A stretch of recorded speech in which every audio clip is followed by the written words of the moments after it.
On a year since Charlie was shot, when you reflect on who you were then versus who you are now, what's changed the most and what has the aftermath of that moment taught you about the world? Thank you for the big super chat. What has changed the most is, wow, for me, who I am, that was very difficult. I'm not going to lie, it was a very difficult time because they're killing people. So it was very isolating because I became very famous and then was in an enormous amount of danger.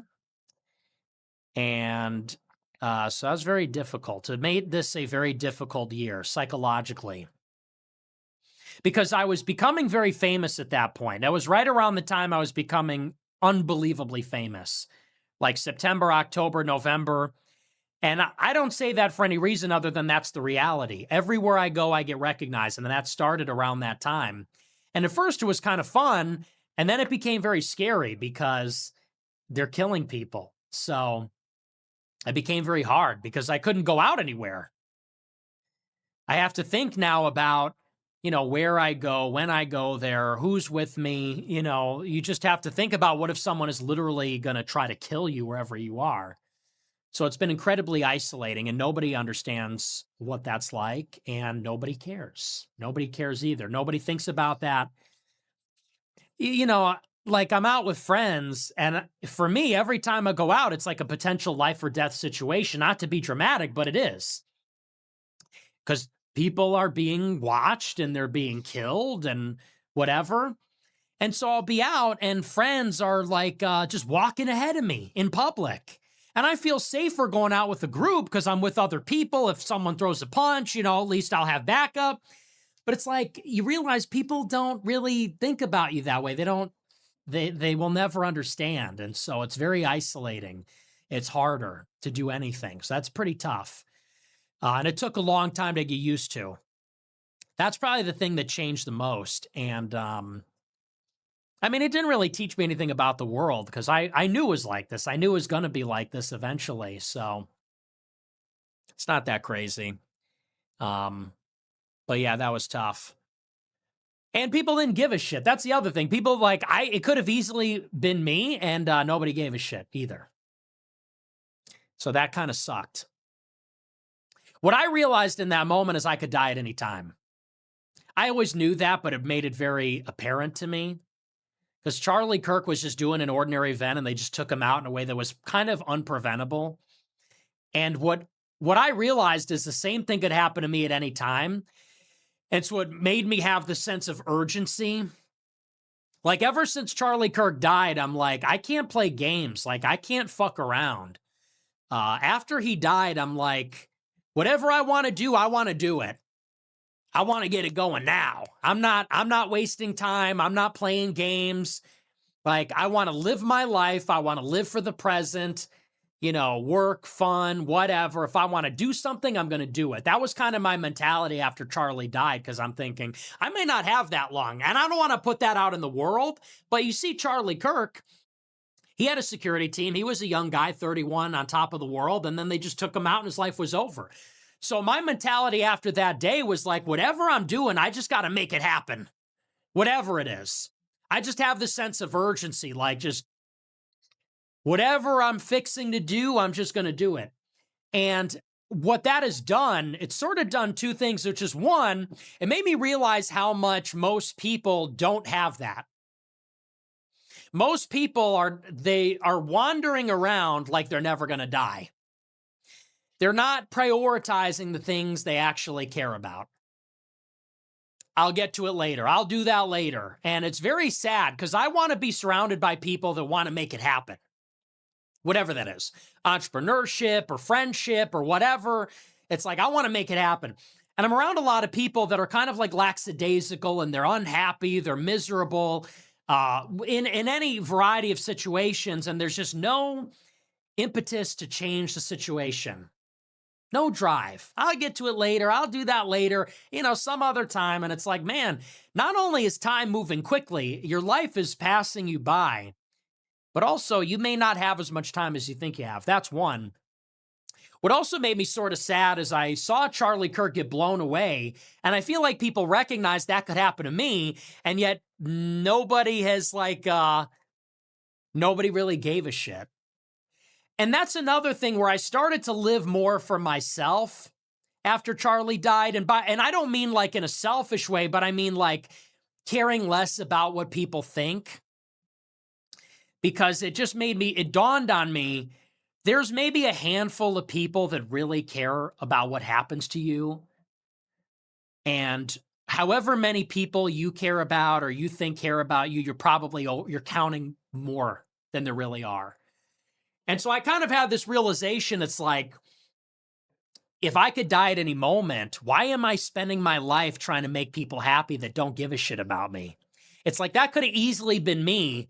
And, there's a lot of people that still don't give me the time of day. And I'm like, okay, so then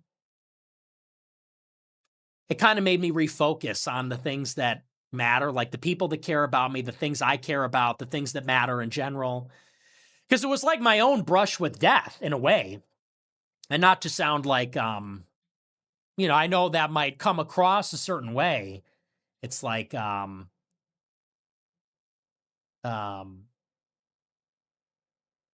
lost my train of thought. My mom texted me and made me lose my train of thought. She texted me, "Stop it." What I was saying is, I know that makes me sound like I'm being flippant about Charlie Kirk's death himself, but it's like, we're in the same struggle. Someone came to my house trying to kill me. That could have been me. Someone came to my house with a gun. And if it went down differently, that could have been me that was killed and martyred and everything. And it could happen to any of us. It could happen to any person. You could die in your bed and you could live when you go out to battle. This is just how life goes. So it's almost like my own brush with death, and it's kind of come with all the same feelings that are associated with that. So anyway, that was my thank you. Please do not interrupt when I'm saying something important. Thank you though for your concern. So anyway, it was kind of blackpilling. I'm going to tell you the truth. It's very blackpilling. It was like liberating, but it was like blackpilling to see those things. I'm not going to lie. It was very sad to me. It was a very sad process, very sad, heartbreaking process to be put in that situation and to realize nobody cared, but that's life. And it's a tough pill to swallow, but it's liberating. And I think people almost need to go through something like that because it's clarifying and it's sobering. Grow Hyper Bond 007 cent $20. I'ma call you Honey Bake. One thing that kind of stuck to my head, what he said was when he goes out with his friends are ahead of him, and they usually leave him behind because they don't want to be seen walking with him. You know, that's that's a shitty thing. You know what I mean? Like, I know that must make him feel like crap to know that your friends don't want to be, they want to be your friends, but they don't want to be your friends in public. They don't want to walk side by side with you because of the attention that might come with that, or the negativity, or the maybe a physical assault or something might happen being seen with him in public. So I mean, I'm thinking about it, I'm just like, damn, that must really suck if you're going out with your friends and you're hanging out and you're thinking, okay, we're gonna go out have a great time together, and all of a sudden your friends are 10, 15 feet ahead of you and you're like left behind because they don't want to be seen with you. It goes to show you really are alone. And you really do. I mean, you really don't have a lot of people on your side. A lot of people are going to claim to say that they're there on your side, and they're going to pretend to be, and they're going to say all these great things about you, and they're going to, they're going to say all these things on the internet and praise you and all this other stuff. But when push comes to shove, there ain't going to be a lot of people on your side, except for your family, the people who truly love you, the people who are who are there for you through the good and the bad. Before you became who you are, they were there. Okay, those are the people who will be there for you. Those are the people who love you and will actually care for you, not these pretenders who are going to pretend like, hey, we're friends, I got your back. And then when shit goes south, they're gone. When things go bad, they disappear.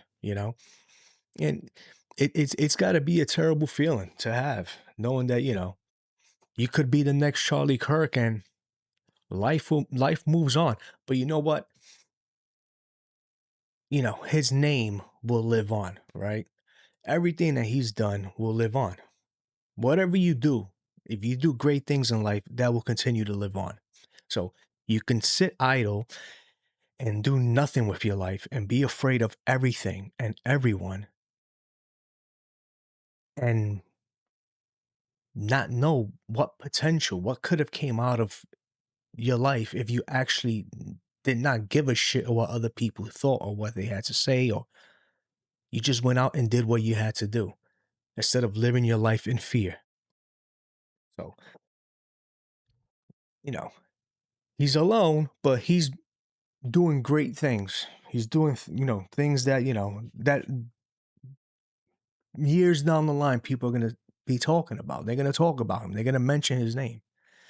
So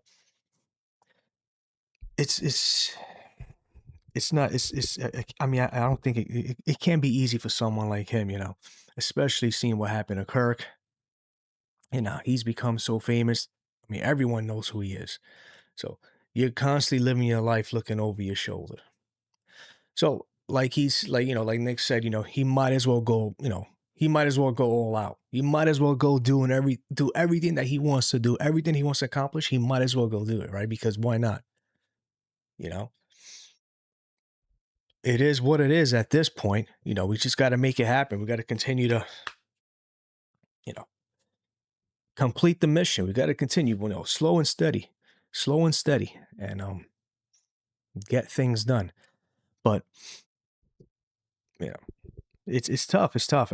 I can only imagine his shoes and what he's going through. But listen, when you put yourself out there, you're gonna get the negative attention. You're gonna get the good. You're gonna get the positive attention. But remember, at the end of the day, you are alone. You are alone. It's only God on your side, and the people who truly love you. But anyway, guys, thanks for watching. Till the next one.